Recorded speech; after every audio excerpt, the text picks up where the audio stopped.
Hi everyone. Tonight I would like to start with a question for you guys. This one.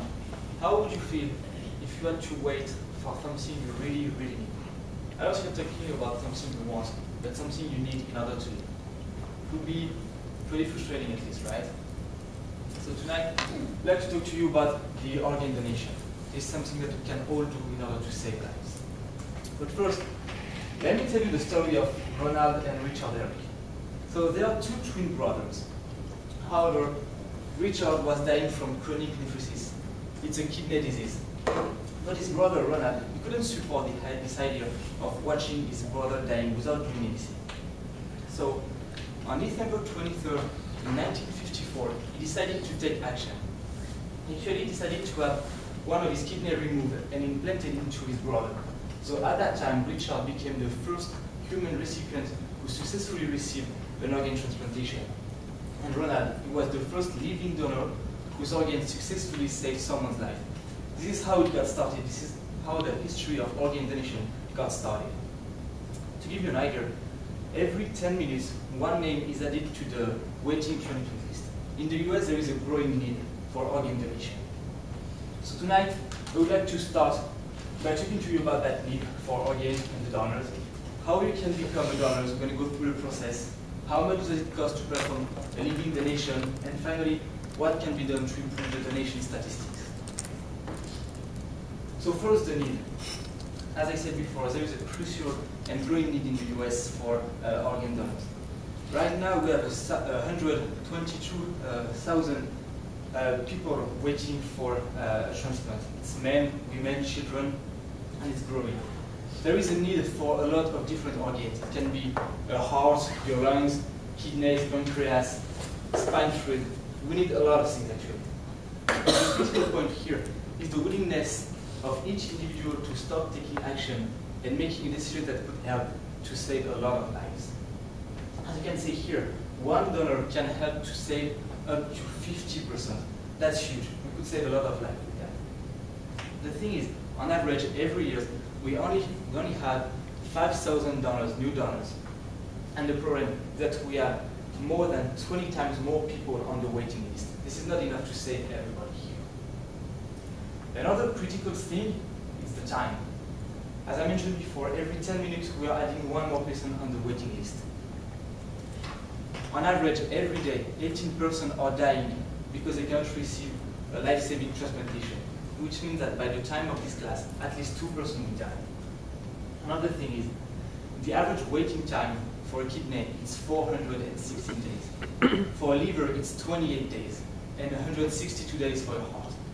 A lot of people die because they cannot get this operation on time. Finally, another thing concerning that need is that it's not only a national issue. I said before that 200,000 of people are waiting for a transplant, but only in the New York City area, it accounts for 9% of the demand. And it's something that can touch everybody. It touches young and old people, men and women, black and white, French and American. Everybody can face that situation one day. So we really need people to start taking action and donate their organ. So now I'm sure you understand why we need this organ. So let's take a look at what we can do to become a donor. So first, once you made your decision, the first thing you have to do is to talk to your family. You have to explain to them why you want to do that. You have to let them know. Because if you don't do that, they will decide for you. And if you die unexpectedly, this is a painful situation. It might be hard for your family to, think about it and decide to give the authorization to the surgeries to take your organs and give them to someone else. So you have to let them know. This is the first step. Once they know, it's pretty simple. You simply have to register. You sign your driver license or your non-driver ID card to indicate that you want to become an organ donor. In the New York City area, you simply have to register in the New York State Organ and Tissue Donor Registry. It takes only a few minutes. You go online, you fill up a form, and it's done. They're going to issue for you a card, organ donor card, sorry. That's going to indicate that you want to become a donor. It's going to also specify which organ you want to donate, because it's up to you to decide if you either want to give everything or only some specific organs. So it doesn't take too much time, it's free, it can save a lot of lives. Now let's take a look at how you can receive support from the different structures in this country when you have to perform a live donation. The first thing you have to know is that a live donation has no cost. So the money here for the donor is not an issue. In the first case, if the donor has an insurance, the insurance will often cover all the cost of the transplantation. However, you're going to have to check with your insurance first just to ensure this is really the case. If not, and if you are under the age of 65, you might be eligible for Medicaid. This is a government-sponsored program to provide insurance to people who cannot afford medical care.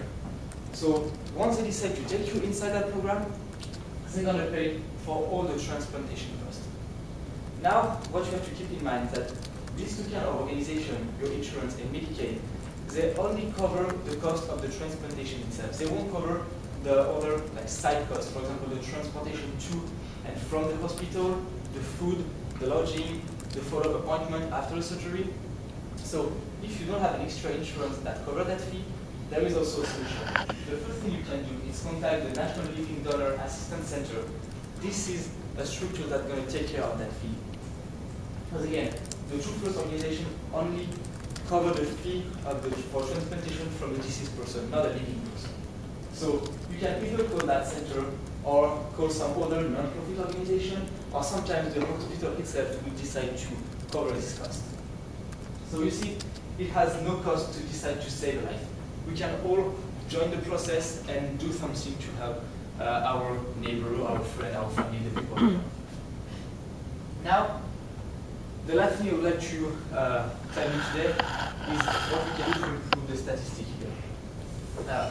I told you that there is a huge need for organ in this country, but the most ironic part is that most of the people who are not registered as donor would be more than glad to receive a transplant if they needed one. So a good thing to do to reduce this disparity would be to put the people who are already registered as organ donor at the top of the list. We all know that at some point in life, to receive something, we have to give something. It would make the waiting list more fair and not only encourage more people to register as organ donor, but in the meantime, it would also decrease the waiting list and save a lot of life. So here you can see we have the people with the small heart. This is the donor. Putting them at the top of the list would encourage more people. Another thing that can be done is take, as an example, what we do in Europe. In contrast, with the US in Europe, about 90% of the population is considered as organ donor. Why? Because you are automatically considered as an organ donor unless you express that you don't want to give your organs. So here you have two solutions that can be done at a governmental level to improve the situation, to reduce the demand and augment the supply in organ in order to save more life. So you see there is some solution. So to conclude, I would like you to remember that here you have a huge need for organ. It's really easy to take part into that program to become a donor. It doesn't take time, it's free. It's also free to perform a living donation. And finally, we have few solutions that are already ready to improve that situation concerning that issue.